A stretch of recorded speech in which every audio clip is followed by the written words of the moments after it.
Hey there, everybody. Welcome to this video on vulnerabilities. I'm your host, Dr. Elise Snipes. In this video, we're going to define what vulnerabilities are and identify some of the most common vulnerabilities, their effects, and some ways to prevent them.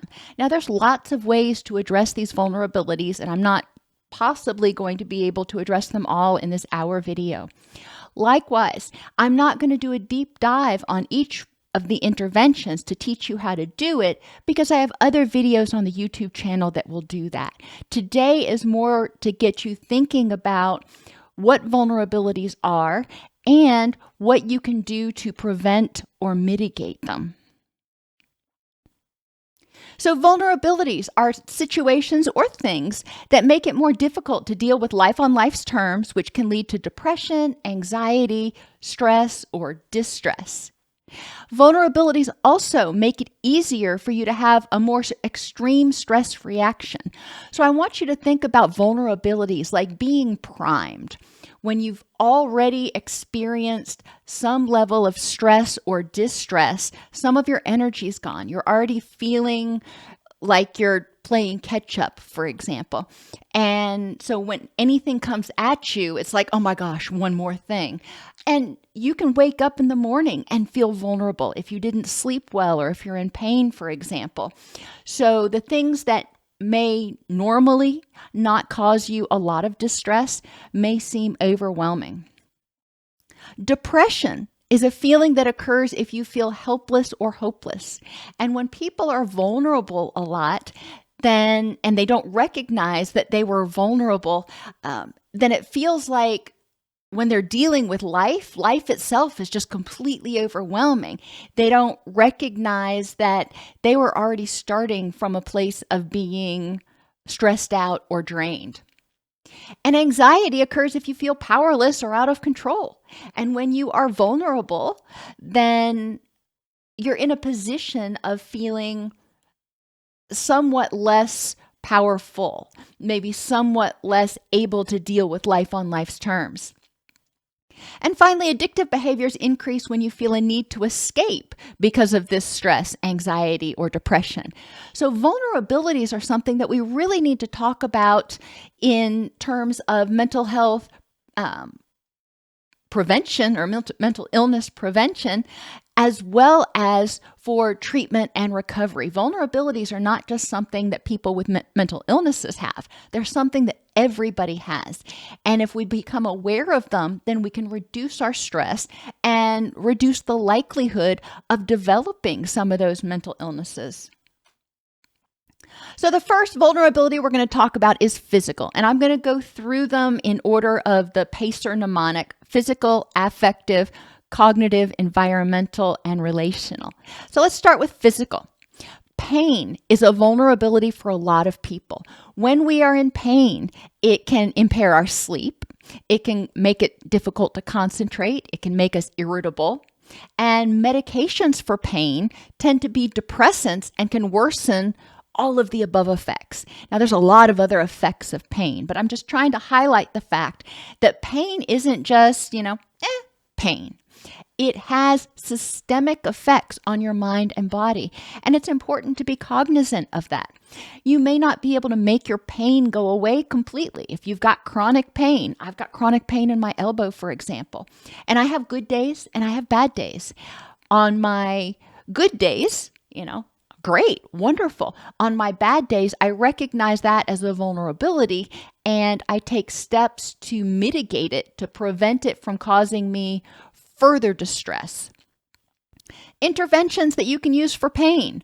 Well, of course, talk with your doctor. See what can be done. There's a lot of non-pharmacological as well as drug-based interventions for pain. And so it's important to talk with your doctor about what might be available to you that you can use to minimize your pain so you can live the best version of your rich and meaningful life. Explore those non-pharmacological interventions and consider using radical acceptance or embracing the and. And what that means is recognizing I'm in pain today. It is what it is. Today's not a good pain day. Okay. I can have a rich and meaningful life and experience this pain. It's not what ideal, but I can do that. If today's going to be a bad day and there's nothing I can do about that, I can either use my energy to get all upset about it and really burn through some energy, or I can accept that it is what it is, and I'm not going to let it prevent me from living my rich and meaningful life. Poor nutrition is another vulnerability. Most of us have heard of the term hangry before. That's a combination of hungry and angry. When we are hungry, our body recognizes that as a threat. When our blood sugar gets really low, our body recognizes that as a threat and kicks off that stress response system, the HPA axis. Why does it do that? Well, because when that stress response system is kicked off, your body releases glucose into the bloodstream. So your blood sugar goes back up, which in and of itself is a decent system. But if you are regularly having problems with hypoglycemia or poor nutrition, then that can contribute to your anxiety, to your distress. If you're somebody who knows that you tend to get hangry, then that's one of those things that's pretty easy to prevent or mitigate by keeping snacks with you, by making sure that you can access food or juice in order to get your blood sugar up, if you know that that's one of your things. Poor nutrition impacts you systemically because your body needs food. It needs good building blocks, not just crap. It needs good building blocks in order to help you recover from injury, in order to keep you from getting sick, that keep that immune system going, in order to make those neurotransmitters that help you feel happy, that help you feel energized, that help you be focused, and even that help you get to sleep. So it's important that your body has good nutrition. Additionally, some of the foods that we eat, those processed foods particularly, tend to be inflammatory in nature. Now, I'm not saying cut out all, processed foods. In an ideal world, you might do that, and I am not making a recommendation for what to do, but I am telling you to recognize that certain foods we eat can cause an inflammatory response in the body. As inflammation goes up, depression and anxiety tend to go up. We found that there's a pretty strong correlation between those. And we found that an anti-inflammatory diet often helps people who have mood-related issues. Now, not everybody responds the same to everything. Let's take gluten, for example. And I know that's a huge buzzword for a lot of people. Not everybody reacts to gluten in the same way, but for people who eat gluten and it causes a super inflammatory response, then obviously that's not a food they probably want to be eating. So it's important to recognize not only the fact that some foods can be inflammatory, they don't react well with your body chemistry, but also that not all foods impact people the same way. So it's important to know your body. It's important to work with your doctor or your nutritionist or whatever if you're going to change your diet.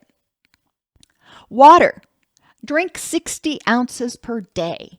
And it's important to drink it. Now, you can drink it as lemon water. You can drink it as, steep fruits in it. You can do whatever you need to do to ingest that fluid, ideally non-carbonated, but it's important to recognize that things that have caffeine in it are diuretics. They tend to deplete your body's water. And water keeps the skin, gives you skin turgor, which means when you tent your skin, it goes right back down. If you tent your skin and it just kind of goes, that probably means that you're dehydrated. We know that as little as 1% dehydration can impact cognitive processing. So now, on the other hand, you can drink too much water. So there's like everything else most everything else that I talk about. It's a Goldilocks principle. Too little, too bad. too much too bad. You need to find that just right area. If you drink too much, you actually flush out some of the vitamins and minerals and stuff that you need. Therefore, try to strike a balance. Try to figure out what works for you based on your body chemistry, your activity levels, your caffeine intake, etc. Have 3 colors on your plate at each meal. M&Ms, Skittles, and condiments don't count. What you're looking for is to increase the antioxidants that you're eating. You're looking to increase the flavonoids in the foods. And those colors, the colorful foods, the richer the color, in theory, the more nutritious the food is, the more nutrients the food has in it. Now, that's not 100% true, because you can have some food that's grown in really poor soil, so it doesn't get the nutrients it needs. But we do know that, for example, raw food tends to have more nutrients than cooked food, especially overcooked food. The longer, for example, you cook green beans, the paler they get, the less nutritious they get. And try to eat smaller meals every few hours. Now, if you're intermittent fasting, that is something that works for a lot of people. But during your eating windows, if you tend to get hangry and you need to balance your blood sugar, this might be something that's helpful. On the other hand, it might not be. So again, know your body, know your responses, and consult with a nutritionist or your physician. Lack of sufficient quality sleep. Y'all know I love my sleep and I love talking about this, but part of the reason I love talking about this is because people just don't realize how important good quality sleep is to prevent vulnerabilities. When people are sleep deprived, just like when you're hungry and your blood sugar's low, that stress response system kicks off. Same thing when you're sleep deprived. When you're sleep deprived, your HPA axis kicks off and tries to basically kind of give you its own natural caffeine jolt, if you will, by increasing cortisol levels. And that's often unpleasant, and it may lead you to having anxiety and other symptoms. So it's important to recognize if you're not getting good quality sleep, whether you've got apnea or you've got insomnia or you've got a new baby in the house or you've got allergies or whatever it is. If you didn't get good quality sleep last night, how is that going to affect you today, the way you react today, your stress tolerance today, etc.? Now, it is important to note that drug or alcohol-induced sleep is rarely good quality. You may get to sleep faster, but it's probably not going to be quality sleep. When you don't get enough quality sleep, you tend to have brain fog the next day. You may have difficulty concentrating, be irritable, and you may overeat. When you don't get good quality sleep, it can throw your circadian rhythms out of whack. And when that happens, your hunger and satiation hormones often also get imbalanced. So you may be kind of grazing, eating to stay awake, eating to get sleepy, eating to self-soothe. We eat for a lot of reasons in this country. Interventions: develop a sleep routine, and along with that, cut back on caffeine and other stimulants 6 to 12 hours before bed, at least 6 hours. And I have a lot of videos on sleep hygiene that I encourage you to look at to improve your sleep quality and create the most effective sleep routine for you. If you've got sleep apnea or allergies or some other physical issue that is impacting your ability to get good quality sleep, see a doctor. It's that important. Illness. Well, when you're sick, it's hard to deal with life on life's terms. I don't know about you, but when I've got a runny nose and a stuffy head and a sore throat, and I feel kind of like death warmed over, the last thing I want to do is deal with people. But unfortunately, that's part of what I've got to do sometimes. And recognizing that I'm vulnerable, and when I'm interacting with people, if they are kind of getting on my very last nerve, I need to step back and remind myself, are they really doing anything, or are you just being extra sensitive and cranky today? And 99% of the time, it's me. So the effects of illness include sleep disruption, exhaustion, feeling foggy-headed, difficulty concentrating, and irritability, among others. And when I talk about illness, what I'm talking about in general is your episodic illness, like the flu or a cold or something. Chronic illness does also have these effects, but it has a myriad of other effects as well. When you're sick, it's important to exercise compassion.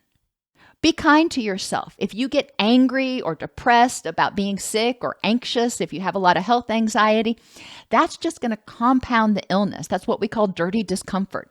It's going to compound your energy expenditure, and it's going to make you even more irritable and primed and have more difficulty dealing with life on life's terms. So have compassion for yourself. Look in the mirror and go, okay, today is not going to be an A day. I'm going to do the best I can.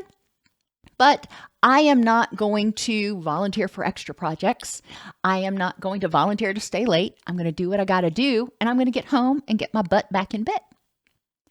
And use good nutrition. It can be tempting to not eat at all or to eat like crap when you're sick for comfort, but it's important to give your body those building blocks it needs to support your immune system, maybe in addition to a little bit of pudding or Jell-O. Another physical vulnerability is what I call neurological. And neurological causes of vulnerability can be due to heredity. If you are a person who has sensory gating issues, who is our neuroatypical, then being in environments that are overstimulating or understimulating can make you more vulnerable to distress. It can make you more vulnerable to getting overwhelmed more easily. If you have an accident or chronic traumatic encephalopathy, which is the concussion syndrome that some people may develop after, playing football, for example, it's important to recognize that fundamentally impacted, no pun intended, the functioning of your brain, and it can make it more difficult to be patient. Depending on what areas of the brain are impacted, it can make it more difficult to engage that prefrontal cortex. Because think about what happens when you hit your head in the front. That brain bounces back and forth, back and forth, back and forth. And what is it assaulting? In part, that prefrontal cortex. Your brain can change as a result of addictive behaviors. Unfortunately, addictions can kill brain cells, whether it's because it increases the stress hormones or because the substance itself, like people who huff paint, for example, actually inhales stuff that crosses the blood-brain barrier and kills neurons. So there are a variety of different ways it happens. But addictive behaviors, chronic exposure to toxins can and often does cause changes in the brain. And finally, the topic I talk about a lot is the result of chronic stress or unresolved trauma. Now, I'm not going to do a deep dive into this right now, but suffice it to say that people who experience chronic, ongoing, extreme stress, whether it's because of poverty or trauma or something else, often experience changes in their brain, changes in the size of their amygdala, the fear processing area, changes in the size of and density of the hippocampus, the emotion processing area, and changes in the strength of the connection between the amygdala, which is the fear processing, and the prefrontal cortex, which is what helps you figure out what to do. So we do want to recognize that there are a lot of changes that are functional adaptations for a person who is chronically in danger. And while those changes can be undone, It's important to recognize that until the brain is healed, until that vagus nerve is healed, that they may be more prone, more vulnerable to dysregulation. Changes in the structure of the brain, regardless of the cause, have all kinds of effects on the memory, concentration, and mood. So intervention, well, ideally protect your brain. But that aside, eat a good quality anti-inflammatory diet. The more you keep your inflammation down, the more you reduce the HPA axis activation and the neurotoxic environment, the more you can promote calm and synergy in your body, the easier or the quicker the brain will recover to the extent that it can. Get adequate quality rest, take medication as necessary, create safety. If you're feeling unsafe, if you're chronically hypervigilant, you're not going to be able to relax. You're not going to be able to get good quality sleep, and you're going to have a lot of those other effects. And trauma processing. Now, if you recognize that you are somebody, for example, who typically dysregulates, then it's important to be aware of your triggers for dysregulation and your vulnerabilities. Be aware when you're vulnerable that you are likely going to be more easily and more strongly triggered. So you can ask yourself, what do I have to do today that might be triggering? And what can I do to prevent getting triggered during those occurrences? Which takes us to emotional or affective vulnerabilities. Your distressful emotions, and I don't say negative because they are there for a reason. They help keep us safe. So they're not negative. We don't like them. They're distressful, but they also help us, in theory, survive. So anger, anxiety, depression, grief, guilt, jealousy, resentment, all of those fight or flight or forget about it feelings that we may have when we're exposed to a threat, when we're exposed to stress. Obviously, they're unpleasant. And when we've got them going on, when you're already angry, when you're already anxious, then a lot of times you're more primed, and it doesn't take nearly as much to send you into dysregulation. I make the analogy of a pressure cooker. I think a lot of people have pressure cookers again, so it's easier to understand. And when you have the pressure cooker on, if you have it on a low setting already, and then you crank it all the way up, you're going to intensify it. It doesn't take as much heat in order to get it to max heat. It doesn't take as much turning of that knob to get it to max heat than it does if you're starting from nothing. Trauma history is another individual emotional vulnerability. And you can put this under physical, cognitive. You can put trauma history in a lot of different categories, but I stuck it here. When people have experienced trauma that is unresolved, they often feel unsafe and disempowered, which increases anxiety, increases a sense of hopelessness and helplessness, increases a sense of depression, which makes them more vulnerable. It makes them stressed out. And when they are chronically stressed out, that HPA axis gets dysregulated, and they get into a place where they don't feel much of anything most of the time. But when they do get triggered, oh boy, it's 0 to 250. It goes from calm seas to a tsunami. There's nothing in between. And it's important to recognize that a lot of people who dysregulate also have an inability to self-soothe.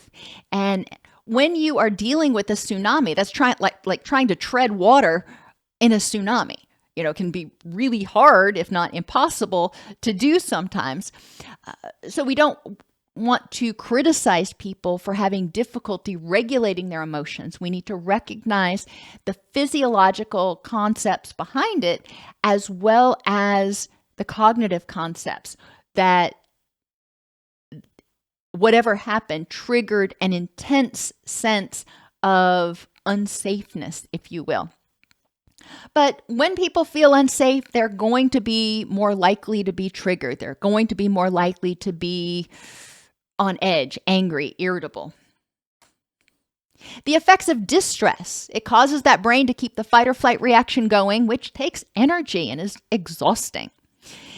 It lacks or prevents the happy chemical calming neurotransmitters from being excreted. So you're not going to have endorphins and stuff being excreted and activating the same receptors that it does when you're happy when you are constantly stressed. It's hard to feel angry and happy at exactly the same time. Now, you can be angry about something and feel happy about something else, but generally you're alternating those things. I can be angry about something that happened at work, and I can get a phone call from my daughter and be really happy to talk to her, but I'm not thinking about work at that point in time. Distress impairs sleep. It alters the gut microbiome. We know when we're stressed, our gut microbiome changes to support that stress response. It increases inflammation throughout the body, which increases the likelihood of anxiety and depression. And as I said, ongoing distress leads to HPA axis dysregulation. So the entire system gets out of whack. General interventions for distress. Develop distress tolerance skills. Figure out what you can do when you start feeling vulnerable. You don't even have to wait until you're triggered, until you're experiencing distress. If you're feeling if you're feeling depressed, if you're feeling unmotivated, okay, what are your distress tolerance skills? Identify mitigation strategies. If you know that when you are anxious, if you're anxious about something in your life, if you know that that makes you more likely to be irritable or have difficulty dealing with life on life's terms, okay. So when you're anxious, what can you do to make sure that that anxiety doesn't prompt a excessive reaction, in your opinion, to something that occurs that day? For example, if you're stressed about test results that you're waiting to get back, and you go to work and your office mate does something that irritates you, what can you do to avoid biting that person's head off when normally you would just say, you know what, I'd really prefer if you didn't do that. What can you do to mitigate that reaction? If you know you're already distressed, you may be able to just get up and walk out and take a walk around the building for a second to get into your wise mind and go, is this really worth a level 5 reaction, or is it really worth a level 2 reaction? Identify and process your triggers. Now, why do I have an asterisk beside process? In the moment, it's probably not the time to process those triggers, but being aware of what triggered you, recognizing, okay, that triggered me, all right, is helpful. And you can use those distress tolerance skills. And then later, figure out, why was that so triggering today? Explore threats. Once you identify the trigger, you can look at that trigger and say, okay, in the current context, the facts in the current context, is there a threat to me at this time? And if the answer is no, well, you got your answer. If the answer is yes, then you can take appropriate action. Create safety for yourself. Recognize the times that you're vulnerable and you need a buffer zone. Sometimes that may be telling your office mate, you know what, I am in a god-awful mood today, so please just give me a little space. Or telling your family that.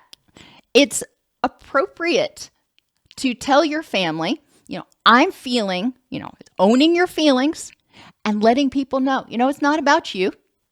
However, I'm in a bad place today. I'm, feeling depressed or anxious. So if you would, give me a little space. That lets people know what to expect from you, so they're less likely to accidentally trigger you. Have compassion for yourself. Everybody has crappy days. Everybody occasionally has anxiety or depression or grief bursts or whatever. And it's unfortunate. We don't like feeling that way, but have compassion for yourself and recognize, you know what? You're doing the best you can with the tools you have right now. And that's all anybody can ask of you. Practice that radical acceptance, living in the and again. Radically accept. If you wake up one morning and you're angry or you're anxious or whatever you're feeling, all right, it is what it is. I'm anxious. I'm not looking forward to going to work today, whatever it is. Okay. And I can do this and live my rich and meaningful life. This won't prevent me from living my rich and meaningful life. The two can co-occur. I can be in a bad mood and go in and give my very best, maybe even have a good day. But right now, I'm acknowledging I'm in a bad mood. It is what it is. You can also look at what can I do to improve the next moment? Why am I angry today? What was my trigger? How can I mitigate that anger? Is there anything I can do to address that anger? Or again, prevent other things that I encounter today from making me angrier. Engage in positive and rewarding experiences. Sometimes they won't feel all that great if you're in a really, distressful state. But laughter actually releases endorphins and sometimes oxytocin. So engage in things that make you laugh. Engage in things that bring you peace. And while it won't solve the problem, it can help give you a little infusion of those happy chemicals. And then, of course, get adequate rest, eat a good diet, and ideally move. You don't have to lift weights or something, but move your body. Get some oxygen going. Get that blood flowing. Mental or cognitive vulnerabilities include a global, internal, stable attributional style. That means it's always this way, it's all about me, and there's nothing I can do to change it. All right? When everything is always, it adds extra stress. It's important to really look at that cognitive distortion. Rarely does something always occur. When anything that happens reflects on you as a person, it also may add extra stress or distress. So you really want to consider your attributional style. Focus on things and events that are specific and alterable. What parts of this are changeable? And what can I do to change them? And instead of saying, I'm stupid, saying, I'm not good at math. I'm not good at electrical wiring, whatever it is. But focusing on things that are specific, not global. Not saying you're not smart. Well, everybody's smart about something. I believe that. But what they're smart about may be different. And differentiate your goodness as a person from your skills and mistakes. You're a good person who may make bad choices or who may have made a mistake. An extremely internal or external locus of control both add stress. The external locus of control means that you feel you've got no control over anything. It's fate, it's destiny, whatever. You're just along for the ride. There's nothing you can do. An extremely internal locus of control means you think you should be able to, there's that should word, you should be able to control everything. And that's not true either. One leaves you feeling completely powerless and helpless, and the other one leaves you feeling frustrated because you try to change everything and you fail, probably a lot. So then you again start feeling hopeless and helpless. How do you address it? Well, define your rich and meaningful life. What's important in your life? Because this will guide how you use your energy. And then when you encounter things, identify what things you can control in situations and use your energy for those. Don't focus on trying to change things that you cannot change. And figure out how you're going to cope with the things you can't control. And that is exasperating to some of us who really like to control stuff, to not be able to control everything.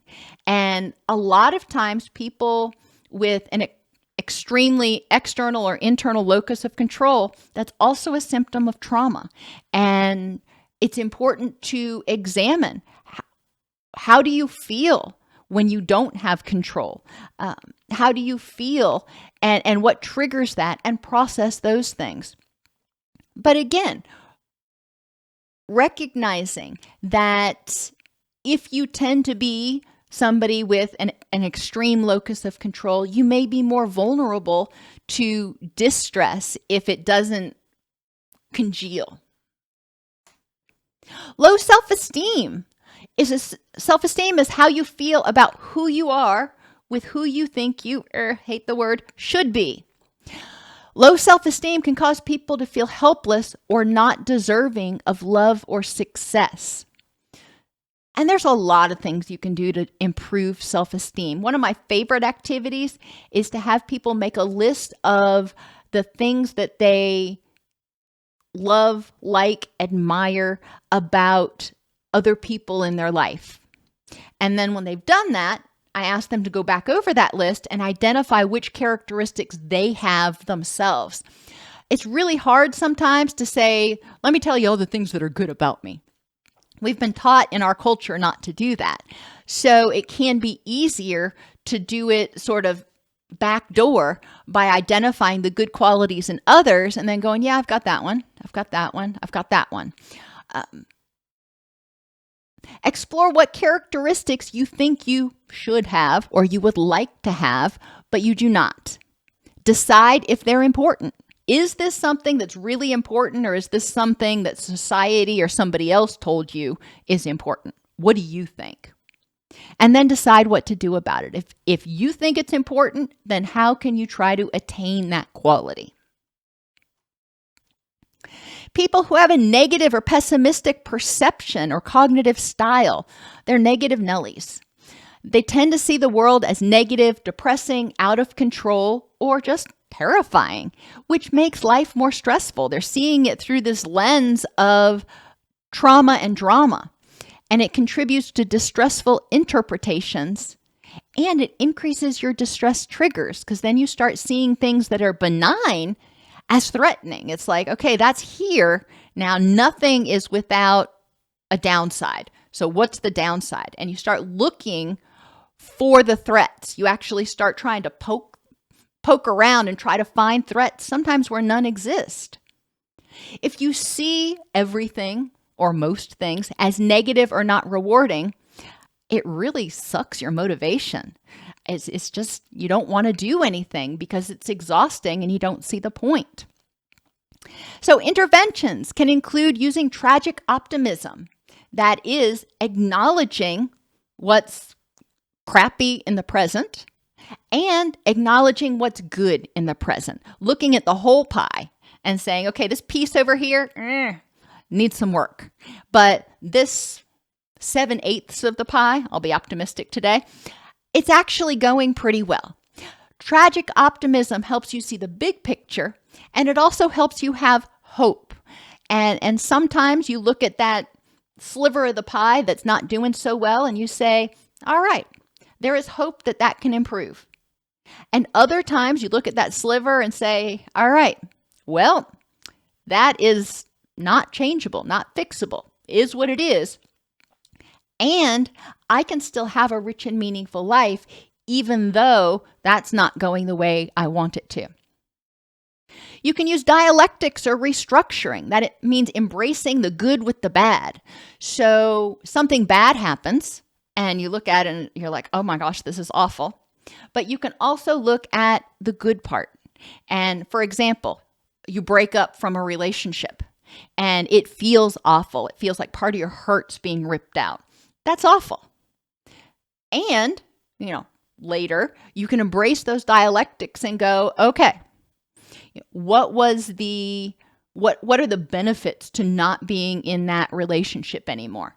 Acknowledge and process the drawbacks. I'm not saying ignore those. I'm not saying minimize those. But dialectics means Now that this is not in my life anymore, what does it mean to my rich and meaningful life? And look for exceptions. Most things don't happen all the time. So when you're using those extreme words, try to change those. And instead of saying every time this happens or all people, say a lot of people, or it seems like the majority of people. But then look for exceptions and go, okay, I'm seeing all of these examples of how it's bad. Let me see if I can think of any examples where it's good. Like all people get divorced. Well, that's not true. A lot of people get divorced. So you can look at the people that get divorced, and we see a lot about the drama on the internet. You know, this celebrity got divorced, that celebrity got divorced, whatever. You can see that a lot. So it's right in your face. People don't usually talk about the people that have been married for 20, 30 years. So you want to look for exceptions to balance it out and say, is there anybody? Are there examples of people who haven't gotten divorced? And that can help you get balance. It may still lean towards the divorce section and towards the negativity. I don't know. But it's important to get the facts so you can have a more balanced perspective. Poor organization or time management can lead to being overcommitted, which increases stress, irritability, and guilt. When you're harried, when you're overstressed, overwhelmed, it can be really easy to get snippy, to be more vulnerable to being irritable and have more difficulty dealing with life on life's terms. It can also cause you to forget to do things, which leads to conflict. And then you start feeling guilty, and you may project that distress onto other people and try to blame them. And it just gets into this whole mess. So it's important to recognize that time management is a vulnerability. If you know you've got 17 things to do and only 6 hours to do it, how do you minimize your vulnerabilities? For me, close my door. I tell people, I need to get this stuff done. I'm not answering email. I'm turning off my phone and I'm closing my door for the next 4 hours. So, unless it's an emergency, I need to have that time. And the people around me know that when I get to that point, it is, I'm not joking. And they're respectful of those boundaries. And that prevents me from being flippant or sarcastic or irritable, or I can be kind of cranky when I start to feel really stressed, which is why I pay attention to my vulnerabilities and I try to take steps to prevent or mitigate those so they don't negatively impact others. Make a list of your must-dos at the beginning of every week. That way you know how much of your time and energy is already committed, and then figure out how you're going to get it done. Stop saying yes to anything right away. If somebody asks you to do something, say, let me think about it and get back to you. Or let me look at my calendar and get back to you.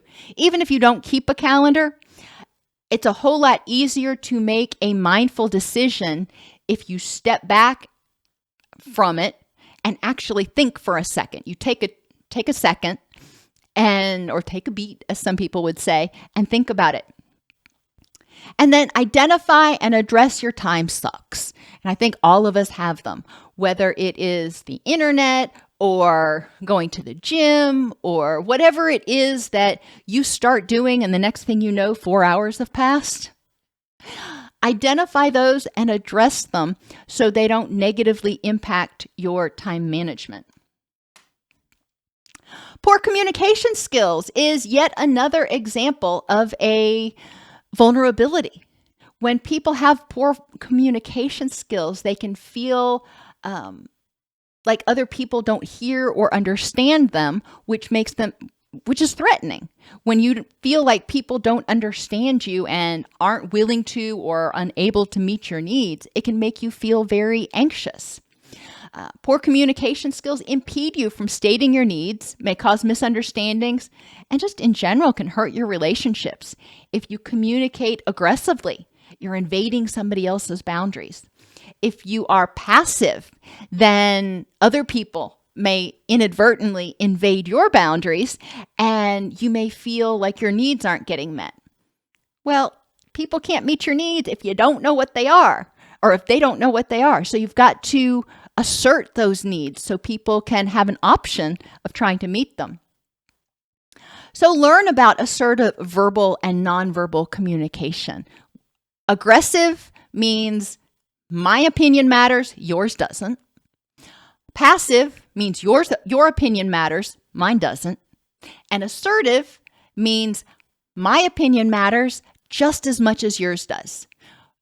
Whether you're talking about where to go for dinner or a policy change at work. Explore what triggers your defensiveness. When you communicate with somebody and you start feeling defensive, that is an anger reaction. That's a reaction to a perceived threat.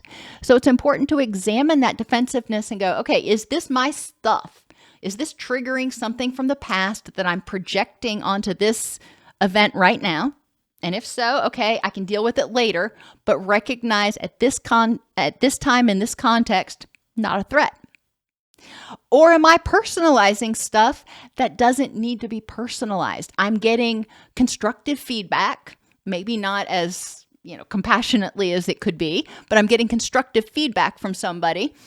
And they're not saying I'm a bad person. They're saying I could do this particular task in a better way. So personalization is when you take something personally and you think somebody is saying that you are a bad person. It's your fault. And it's important to step back and separate behaviors from you as a person. And explore whether you're actually being threatened. Do you feel threatened right now? If somebody is presenting something in an aggressive way and you're getting defensive, well, that's a pretty natural reaction. So if you're actually feeling threatened, if there is a threat in this context, what steps can you take? How can you de-escalate that situation? And don't engage in mind reading. And that kind of goes back to the passive communication. If people don't know your thoughts, wants, and needs, they can't possibly meet them. Likewise, you cannot possibly know people's thoughts, wants, and needs unless they tell you. Don't assume that since you've been best friends since grade school, you know everything your best friend is thinking. You don't. You may have a pretty good idea, but it's important to check it out and not assume you know what they were going to say or what they want or need.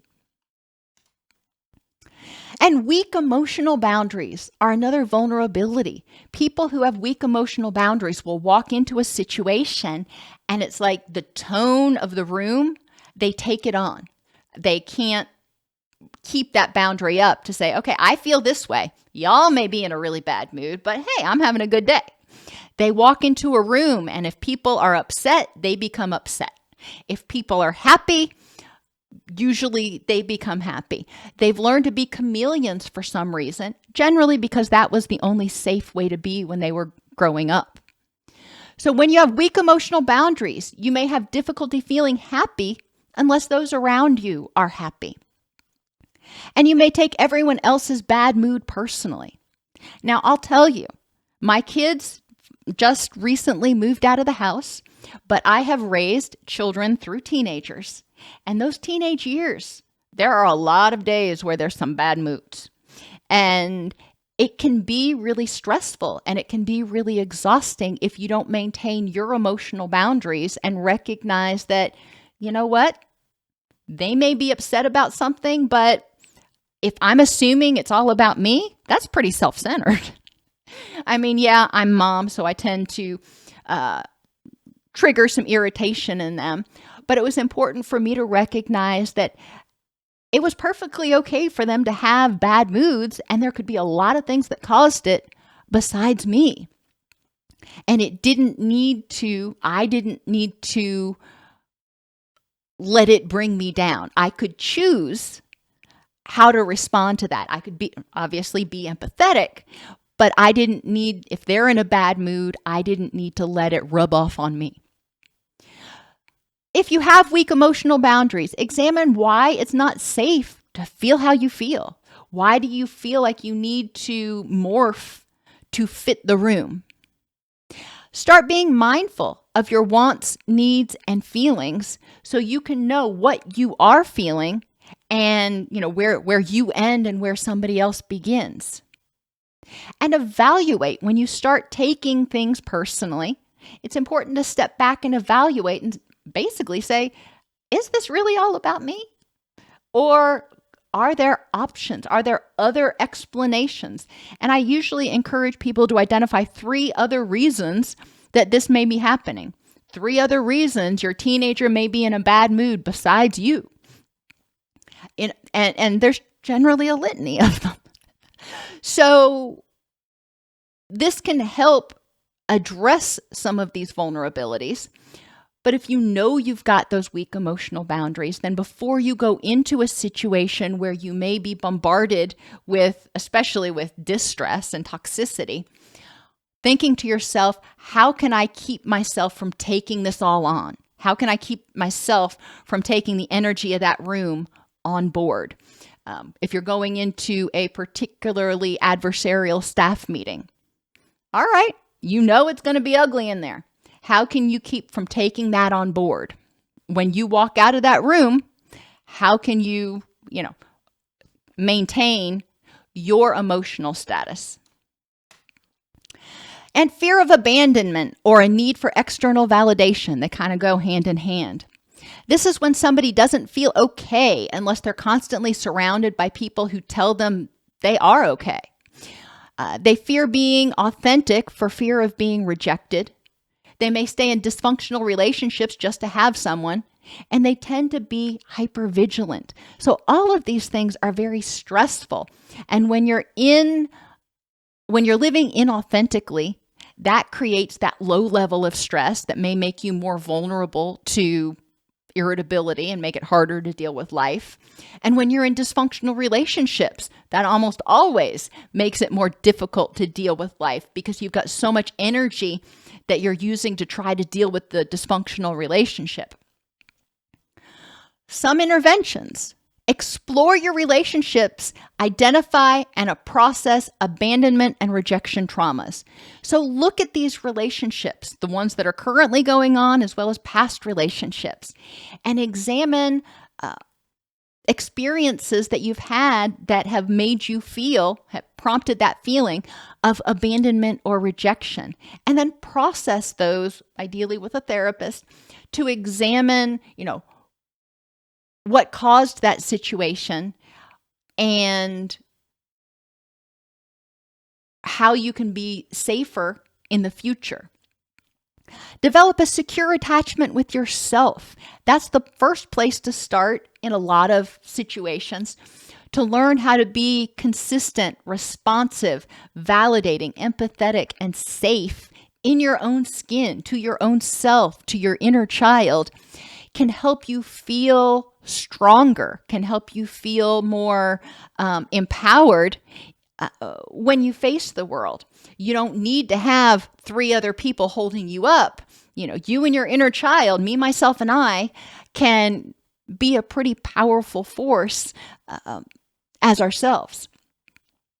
And explore and address insecure attachment causes and behaviors. Looking at your behaviors and exploring which behaviors developed as a result of insecure attachment. When we don't have secure attachments, it's hard to feel safe. It's hard to feel loved and empowered. So developing those secure attachments takes away a lot of the relationship anxiety, if you will, which frees up a lot of energy to deal with life as it happens. So in conclusion, make a list of your top 10 vulnerabilities and ways that you can prevent or mitigate them. You may not be able to prevent them. Like sometimes you're not going to sleep well. But when you don't sleep well, you get up the next morning, you're like, oh, it's going to be a rough day today. How can you prevent that vulnerability from causing additional chaos in your life? How can you prevent it from impairing your ability to effectively deal with life on life's terms? And sometimes that means carrying an umbrella with you so when life showers lemons on you, they don't all hit. Addressing vulnerabilities frees up energy so you can deal with other stuff that comes your way. Eliminating vulnerabilities can help you feel less stressed, exhausted, and overwhelmed all the time. Now, like I said, not all vulnerabilities can be eliminated or prevented, but the ones that can, why are you not doing that? It's like if you can prevent yourself from getting sick by washing your hands, then why the heck wouldn't you wash your hands? That's pretty simple, non-invasive, not a big deal. Persistent vulnerabilities are often the first relapse warning sign. And in addictions counseling, we use the acronym HALT: hungry, angry, lonely, and tired. And those are obviously not the only vulnerabilities, but recognizing your vulnerabilities, recognizing things that may make you more likely to trigger an anxiety, depressive, addictive episode is really helpful, because then you can intervene before it actually does trigger that. And being mindful of when you're vulnerable and taking positive steps to address it are crucial to mental health as well as recovery success.